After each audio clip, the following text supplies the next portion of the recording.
لوگوں کے ذہن میں یہ سوالات بھی ہیں کہ اس ہمارے حلقے میں تحصیل اگی میں یہ ضرورتیں بہت پرانی ہیں کہ یہاں پر کوئی بڑا ہاسپٹل ابھی تک نہیں بن سکا، کوئی کمپلیکس نہیں بن سکا، اسی طرح جو ایجوکیشن میں وہ کام نہیں ہو سکا. تو لائق محمد خان صاحب آپ کے والد صاحب جو ہیں وہ بھی پی کے 56 تھا اس وقت یہ حلقہ، تو وہ بھی یہاں 2.5 سال کے لیے ایم این اے رہ چکے ہیں. تو اس حلقے میں کیا لوگ سمجھتے ہیں کہ ان کو بھی کام کروا دینے چاہیے تھے جو انہوں نے نہیں کروائے؟ تو دیکھیں اس 2.5 سال کے اندر جب تک وہ ایم این اے تھے اس وقت تک اس روڈ کی حالت اتنی خراب نہیں تھی کہ اس کو بنایا جائے. الزامات کو بند کریں. 5 سال وجی خان صاحب نے اسی اس پہ کہ جی اسٹے آرڈر کی کاپی کہاں ہے بھائی؟ سرکاری چیز پہ اسٹے نہیں ہوتا.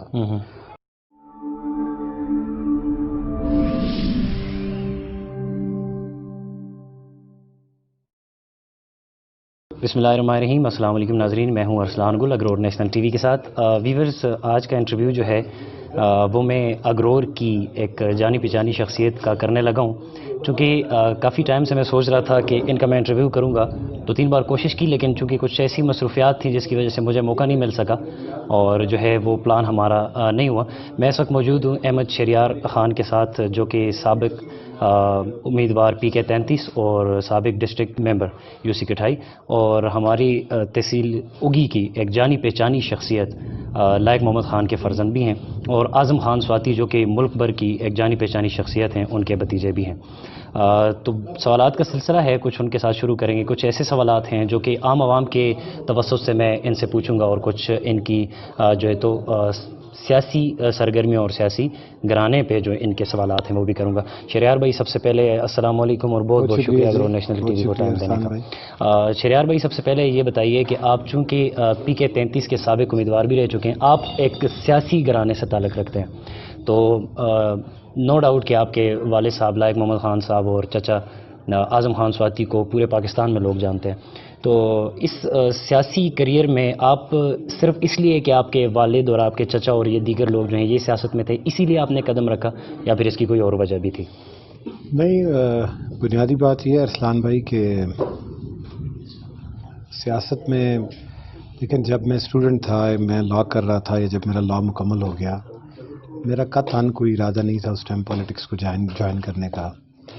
لیکن اس کے بعد کچھ ذمہ داریاں ہوتی ہیں، کچھ اصرار بھی تھا، اور پھر مین بات جو ہے وہ ہے صرف اور صرف سیاست میں آنے کا مقصد کہ اپنے غریب اور متوسط طبقے کی نمائندگی کرنا، اور پوری دیانتداری اور پوری ایمانداری کے ساتھ. دیکھیں، وقت کے تقاضے ہیں، سیاست کا جو طریقہ کار ہے وہ وقت کے ساتھ بدلتا ہے، اور یہ شعور آپ کو تعلیم دیتی ہے کہ آپ نے کس معاملے میں کس طریقے سے اس کو سالو کرنا ہے، اس کو سمجھنا ہے، لوگوں کی بات سننی ہے، لوگوں کو وقت دینا ہے. تو اس لیے میں ایک تھوڑی ڈیفرنٹ پولیٹیکل سٹرگل لے کے میدان میں آیا، اور اس کی بنیادی وجہ صرف اور صرف یہ ہے کہ ہمارے جو محروم طبقہ ہے، جو غریب طبقہ ہے، دیکھیں عقل کل کوئی بھی نہیں ہے، 100% ڈلیور کوئی بھی نہیں کر سکتا. غلطیاں بھی ہوتی ہیں، خطا بھی ہوتی ہے، ہر انسان سے ہوتی ہے، مجھ سے بھی ہوں گی. لیکن انشاءاللہ میری پوری کوشش ہے کہ پوری دیانتداری اور پوری ایمانداری کے ساتھ اپنی عوام کے ساتھ منسلک رہوں اور ان کی جتنی ہو سکے خدمت کروں. جی ہاں شہریار بھائی، یہ تو بہت اچھا ویژن ہے، اور ہم امید کرتے ہیں اور دعا کرتے ہیں کہ ہر سیاست میں آنے والی شخصیت کا یہی مشن ہو اور یہی موٹیو ہو. شہریار بھائی، اب میں کچھ ایسے سوالات کی جانب آؤں گا جو کہ مچ نیڈڈ اور مچ جو ہے وانٹیڈ کویسچنز ہیں، جو کہ عام عوام کی توسط سے میں آپ سے کرنے لگا ہوں. میں نے پچھلے دنوں ویورز جو ایک بٹل روڈ پر ایک چھوٹا سا میں نے پروگرام کیا تھا، اس کے بٹل روڈ کے حوالے سے، جو کہ اب آج کل کے دور میں جو ذمہ دار حلقے ہیں جو کہ ان کی ذمہ داری تھی، تو اس پر بھی میں نے جو ہے گفتگو کی ہے، وہ بھی آپ نے سنا ہوگا. شہریار بھائی، یہ جو بٹل روڈ جو کہ اس وقت کا سب سے بنیادی ایشو جو ہے ہمارے حلقے کا، یعنی میں سمجھتا ہوں کہ ہمارے جو سراؤنڈنگز ہیں اس میں سب سے جو بنیادی مسئلہ ہے وہ یہ اب تک تعمیر نہیں ہو سکا. اس پہ کیا کہنا چاہیں گے؟ کیونکہ یہ ایک بہت بنیادی اور مین روڈ ہے، ابھی تک تعمیر نہیں ہو سکا. یہ اس پہ کیا کہیں گے؟ ارسلان بھائی، گزارش اس طرح ہے جی کہ دیکھیں، یہ ایک ترقیاتی کام ہے، اور اس روڈ سے بہت بڑی آبادی جو ہے وہ منسلک ہے. بے شک. یونین کونسل اگی بھی، یونین کونسل شمدھڑا بھی، اور یونین کونسل کٹھائی بھی. جی. اور جتنے بھی ہمارے مضافات ہیں وہ سارے یہی روڈ استعمال کر کے بازار جانا ہے یا کسی بھی کام سے آنا چاہیے، تو ہمارے پاس یہی ایک مین شاہراہ استعمال کرنا. جی ہاں. اور بالکل جی، یہ روڈ بننا چاہیے، پہلے بننا چاہیے تھا، پہلے نہیں بن سکا تو اب بننا چاہیے. دیکھیں میں ایک بات واضح کر دوں جی، ہر بندے کا، ہم ایک جمہوری ملک کے اندر رہتے ہیں. بے شک.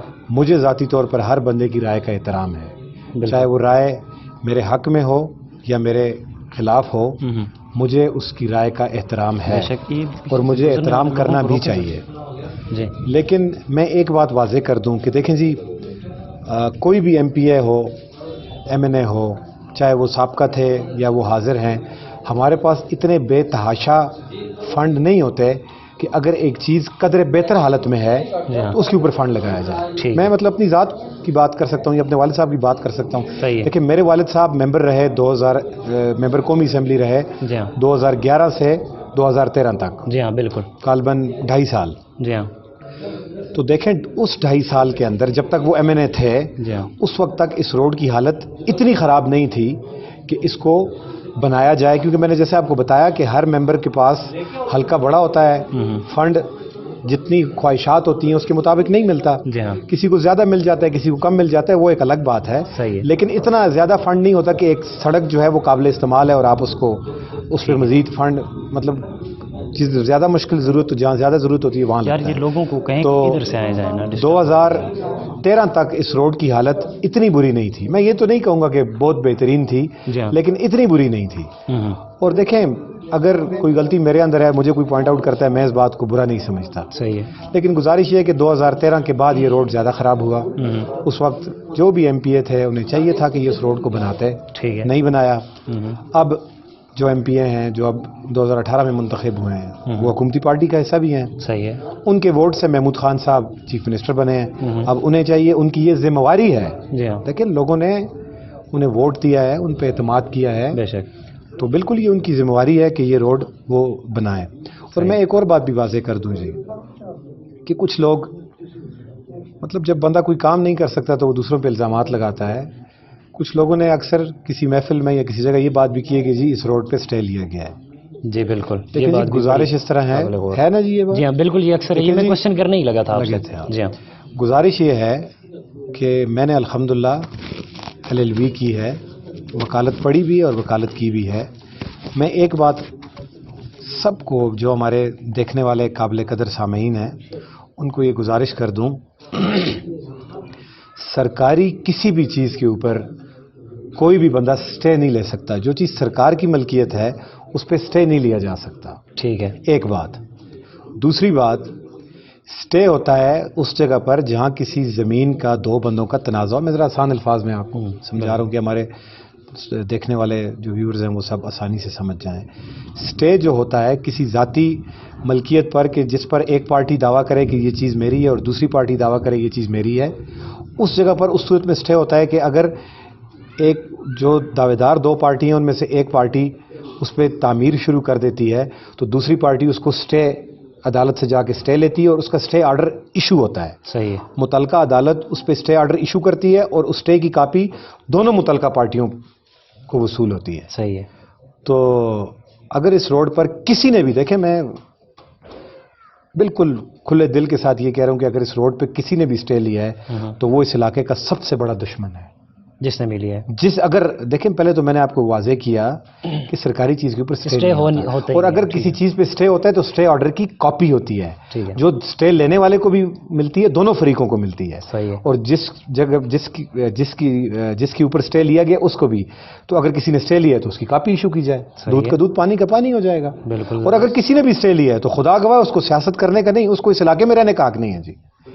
مطلب الزامات سے اجتناب کیا جائے، کام کیا جائے. جس ایشو پر، جس مشن پر آپ نے ووٹ حاصل کیا ہے، آپ اس ایشو کو ریزالو کریں، لوگوں کے مسائل حل کریں. الزامات کی سیاست دیکھیں آپ چلا نہیں سکتے اس وقت میں. الحمدللہ لوگ بات کو سمجھتے ہیں، لوگ سنتے ہیں.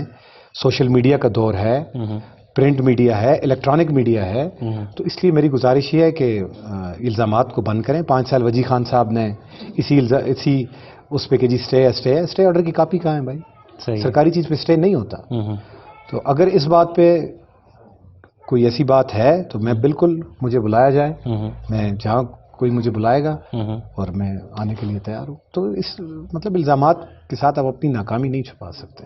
صحیح ہے. شریار بھائی، اس کے علاوہ چونکہ آپ ایک سیاسی گھرانے سے وابستہ ہیں اور یہاں کے مقامی ہیں، تو آپ کو اچھی طرح خبر ہوگی کہ ہماری تحصیل اگی میں کون سی ایسی بنیادی ضرورتیں ہیں جو کہ ابھی تک عدم دستیابی ہے، جن کی ضرورت ہے عوام کو، اور ابھی تک وہ جو ہیں عوام کو میسر نہ ہو سکیں. اس میں سب سے بنیادی چیز تو ہمارا بٹل روڈ جو یہ بھی ہے. اس کے علاوہ آپ کیا سمجھتے ہیں کہ ایجوکیشن میں اور ساتھ میں ہیلتھ میں ہماری یہاں کے جو ذمہ دار خلق ہیں ان کو کتنا کام کرنا چاہیے، اور تحصیل اگی کو کتنی ضرورت ہے ان چیزوں کی؟ ارسلان بھائی، گزارش اس طرح ہے جی کہ دیکھیں، جب اللہ تعالیٰ آپ کے اوپر کوئی ذمہ داری، اللہ تعالیٰ کو کوئی ذمہ داری دیتا ہے تو ہر انسان کو چاہیے کہ وہ پوری دیانتداری، ایمانداری، محنت کے ساتھ اس چیز کو پورا کرے. میں کسی کی ذات پہ بات کرنا ویسے بھی اچھی بات نہیں ہے، مناسب نہیں ہے، لیکن جب بندہ کوئی منتخب نمائندہ ہوتا ہے تو اس کی یہ ذمہ داری ہے کہ وہ بہتر طریقے سے اسٹرگل کرے، کوشش کرے. دیکھیں، آج اس حکومت کو بنے ہوئے 2 سال ہو گئے ہیں. مطلب کتنے افسوس کے ساتھ کہنا پڑتا ہے کہ اب اس حلقے کو بٹاگرام، تورغر، ایبٹ آباد یا ہری پور کے ساتھ اگر کمپیئر کریں، اور کوستان کے ساتھ بھی، سب سے کم ترقیاتی فنڈ ہمارے PK 33 کو ملا ہے. نمبر 1. نمبر 2، دیکھیں جب آپ ممبر بنتے ہیں تو آپ کو وقت دینا پڑتا ہے حلقے کی عوام کو بھی، اور جو پشاور کے اندر، کیونکہ MPA کہ جتنے بھی معاملات ہیں یا ہمارے صوبے کے جتنے معاملات ہیں وہ پشاور کے اندر ہوتے ہیں، اور آپ کو پشاور کے اندر بھی وقت دینا پڑتا ہے، مختلف دفاتر میں جانا پڑتا ہے، سیکریٹریٹ میں جانا پڑتا ہے. مطلب یہ ساری چیزیں آپ کو وہاں آپ محنت کوشش کرتے ہیں تو اس کے عوض میں آپ کو فنڈ ملتا ہے. جیسے باقی میں نے بتایا بٹاگرام، ایبٹ آباد، تورغر اور کوہستان جیسے باقی اضلاع میں ہو رہا ہے. اور یہاں کیا ہو رہا ہے جی، یہ بات سمجھنے کی ہے. صحیح ہے. افسوس کے ساتھ کہنا پڑتا ہے کہ ہمارے MPA صاحب فیتا کاٹنے جاتے ہیں MNR کے فنڈ پہ. صحیح. اور بہت بڑی ایک تختی لگائی جاتی ہے اور اس کے اوپر لکھا جاتا ہے 6 لاکھ روپے یا 7 لاکھ روپے. مطلب جہاں آپ کو 6 کروڑ 10 کروڑ 20 کروڑ روپے کا ترقیاتی کام کرنا چاہیے، وہاں آپ 6 لاکھ روپے کی تختی لگا رہے ہیں، اور وہ فنڈ بھی آپ کا نہیں ہے. وہ بھی نہیں ہوتا. وہ فنڈ بھی آپ کا اپنا نہیں ہے. کب آپ نے اس کے ٹینڈر کروائے ذرا مجھے بتائیں. آپ نے کوئی اس کی منظوری نہیں کرائی، کب اس کا ٹینڈر نہیں ہوا ہے؟ یہ پرانی اسکیمیں MNR کی جو ریوائز ہو کے آ رہی ہیں، جو بجٹ فائنینشیل ایئر میں وہ ریوائز ہوتی ہیں، اور وہ آپ اپنے نام سے دے رہے ہیں. مطلب خدا را کوئی ایسی لوگوں کو مزید بیوقوف نہ بنائیں. ٹھیک ہے. اب میں آتا ہوں، دیکھیں آپ اگی کے ہاسپٹل کا حال دیکھیں جی. صحیح ہے. ٹینٹ کے اندر ہمارا ہاسپٹل، اس کا ذمہ دار کون ہے؟ اس کا ذمہ دار جو سابقہ MPA. مطلب دیکھیں، ہیلتھ ہو گیا، ایجوکیشن ہو گیا، ریونیو ہو گیا، یہ صوبائی اسمبلی کے ممبر کا کام ہے. جی ہاں. مطلب اس کا الزام اگر میں کسی MNA پہ بھی لگاؤں تو یہ بھی زیادتی ہوگی. یہ بات سمجھنے کی ہے. صحیح ہے. کہ ایجوکیشن، ہیلتھ، ریونیو، یہ جو ڈپارٹمنٹس ہیں یہ پروونشل گورنمنٹ کے ماتحت ہیں. صحیح ہے. تو یہ پہلے جو MPA تھے انہوں نے نہیں کیا. اب جو MPA مطلب ہاسپٹل جو ہمارا اگی کا ہاسپٹل ہے، اس کے لیے پچھلے 2 سال میں ایک سنگل پیسہ ابھی تک ریلیز نہیں ہو سکا. صحیح ہے.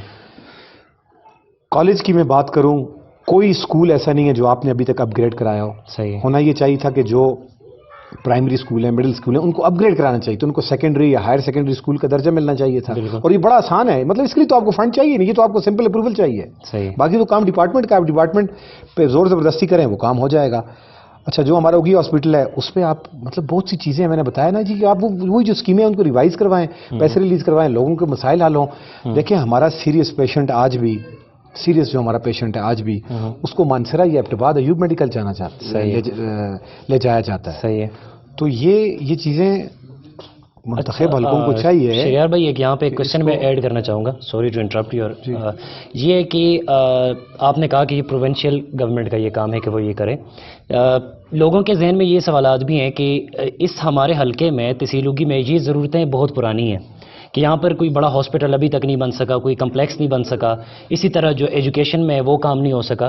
تو لائق محمد خان صاحب، آپ کے والد صاحب جو ہیں، وہ بھی PK 56 تھا اس کا یہ حلقہ، تو وہ بھی یہاں پہ MPA رہ چکے ہیں اور 5 سال کی مدت انہوں نے. میرے والد صاحب MPA نہیں رہے، MNA 2.5 سال کے لیے 2.5 سال کے لیے MNA رہ چکے ہیں. تو اس حلقے میں کیا لوگ سمجھتے ہیں کہ ان کو بھی کام کروا دینے چاہیے تھے جو انہوں نے نہیں کروائے؟ تو پھر نہیں، دیکھیں جو ہمارا 2.5 سال کا عرصہ تھا، 2.5 سے تھوڑا کم ہی تھا، 2-3 مہینے کم. الحمدللہ اس میں جتنا پاسبل تھا، کیونکہ وہ تھے بھی اپوزیشن میں، اس میں جتنا پاسبل تھا، حلقہ بھی بڑا تھا، پورے نیشنل اسمبلی کا حلقہ تھا، جتنا ہو سکتا تھا اس سے بڑھ کے ہم نے میرے والد صاحب نے محنت بھی کی ہے, جو بجلی کے مسائل تھے ان کو بھی کیا ہے. مطلب ٹھیک ہے, کوئی بڑا روڈ اگر نہیں بنا ہے تو گاؤں کے جو لنک روڈز ہیں الحمدللہ ان پہ کام کیا ہے. ٹھیک ہے, کہ جس جگہ ہم بیٹھے ہیں اس گاؤں میں بھی کام ہوا ہے, اس یونین کونسل میں بھی کام ہوا ہے. اور لیکن ایم این اے جو ہے وہ پروونشل میٹرز میں تو انٹرپٹ نہیں کر سکتا, اس کے لیے تو وہ جو پروونشل میٹرز ہیں اس کو ایم پی اے ڈیل کرتا ہے. صحیح ہے. اچھا شریار بھائی, اس کے بعد آپ یہ بتائیے کہ نیکسٹ الیکشن میں آپ کا جو ہے وہ کس پوزیشن میں اپیئر ہونے کا ارادہ ہے, اور کیا ارادے رکھتے ہیں تحصیل اگی کے لیے آپ؟ دیکھیں جی, انشاءاللہ الیکشن جو ہے اس کے لڑنے کا فیصلہ تو میرے جو لوگ ہیں, جو میرے دوست احباب, میرے بزرگ, میرے ساتھی جو ہم جن کا تعلق ہماری پولیٹیکل اسٹرگل سے ہے, انشاءاللہ وہ فیصلہ کریں گے. اور ان کا جو بھی فیصلہ ہوگا وہ میں بھی تسلیم کروں گا. اور اس کا اختیار میں یہ نہیں کہہ سکتا کہ اس کا اختیار میری ذات کے پاس ہے. ہماری پالیٹکس کا اختیار پوری طرح جو ہمارے لوگ ہیں, حلقہ احباب ہے, ان کے پاس ہے. اور انشاءاللہ تعالیٰ اگر انہوں نے کہا کہ جی ہم الیکشن لڑیں گے تو انشاءاللہ ہم الیکشن لڑیں گے, اور بھرپور طریقے سے الیکشن لڑیں گے. اور اللہ تعالیٰ نے اگر نصیب میں فتح لکھی تو فتح بھی مل جائے گی. اور تحصیل اگی کے لیے کیا ارادے رکھتے ہیں؟ دیکھیں تحصیل اگی کے لیے سب سے پہلا مسئلہ, سب سے پہلا بنیادی مسئلہ یہ ہے کہ ہمارا کٹھائی روڈ جو ہے اس کو مکمل ہونا چاہیے. ٹھیک ہے. دوسرا, جیسے میں نے ابھی تھوڑی دیر پہلے بھی ذکر کیا کہ جو ہمارا اگی ہاسپٹل ہے, صحیح ہے, اس کی وجہ سے لوگوں کو, اسپیشلی ہمارے بزرگ, جو ہمارے بزرگ ہیں, جو ہماری مائیں بہنیں ہیں, ان کے لیے بڑی تکلیف ہے. صحیح ہے. تو سب کٹھائی روڈ کے ساتھ ساتھ میرا یہ مین فوکس ہوگا کہ ہم اگی ہسپتال کو اپ گریڈ کریں, اس کا جو کام رکا ہوا ہے اس کو کمپلیٹ کریں اور اس کو فنکشنل بنائیں. صرف بلڈنگ نہیں کھڑی کرنی ہے, اس کو فنکشنل بنانا ہے, تاکہ کم از کم اگر 100% پیشنٹس کو ہم ادھر اگر نہیں بھی ان کی کیئر کر سکتے, لیکن کم از کم 50% لوگ جو ہے وہ اس سے استفادہ اٹھا سکیں. جی, اس کے علاوہ پھر جو اگی کالج کا مسئلہ ہے, اس میں دیکھیں لیبس کا بہت بڑا مسئلہ ہے. جی ہاں. تو ایسی طرز کی لیبارٹری بنانی چاہیے کہ جس سے ہمارے جو پڑھنے والے اسٹوڈنٹس ہیں, جو بچے ہیں, ان کو فائدہ ہو. اور اس کو پوسٹ گریجویٹ بھی ہو جانا چاہیے. اور اس کو بالکل, یہ میں ابھی یہ اسی طرف آ رہا تھا, آپ نے کہہ دیا کہ اس کو بالکل پوسٹ گریجویٹ ہونا چاہیے, تاکہ دیکھیں ہماری طرف جیسے اب اس میں کوئی شک یا دو رائے نہیں ہے کہ ہماری طرف غربت بھی ہے. تو ہر بچہ, بہت سارے بچے ایسے ہیں جو تعلیم اس وجہ سے آدھے میں چھوڑ دیتے ہیں کہ وہ ایون ہزارہ یونیورسٹی جانا بھی افورڈ نہیں کر سکتے, ڈیلی آنا جانا بھی مشکل ہے, اور ہاسٹل میں رہنا, اس کے اخراجات زیادہ ہیں. تو کم از کم اتنا ہو کہ اگر پوسٹ گریجویٹ تک بھی یہاں ہو جائے تو یہ بھی بہت بڑا اسٹیپ ہوگا. کم از کم ہمارے جو بچے ہیں وہ اس تعلیم سے فائدہ اٹھا سکتے ہیں. اور پھر آپ کے پاس, کیونکہ وقت بدل رہا ہے, اس وقت تعلیم جو ہے سب سے بنیادی چیز ہے. اور میں یہ آپ کے کیمرہ کی توسط سے جتنے بھی والدین ان کو بھی یہ گزارش کروں گا کہ خدا را آپ بھی کوشش کیجئے کہ اپنے بچوں کو زیادہ سے زیادہ اچھی سے اچھی تعلیم دیں. اور اگر تعلیم ہوگی تو ہم مل کر اس معاشرے کو بدل سکتے ہیں, اس میں بہتری لا سکتے ہیں, اور اس کے بہت مثبت نتائج آئیں گے.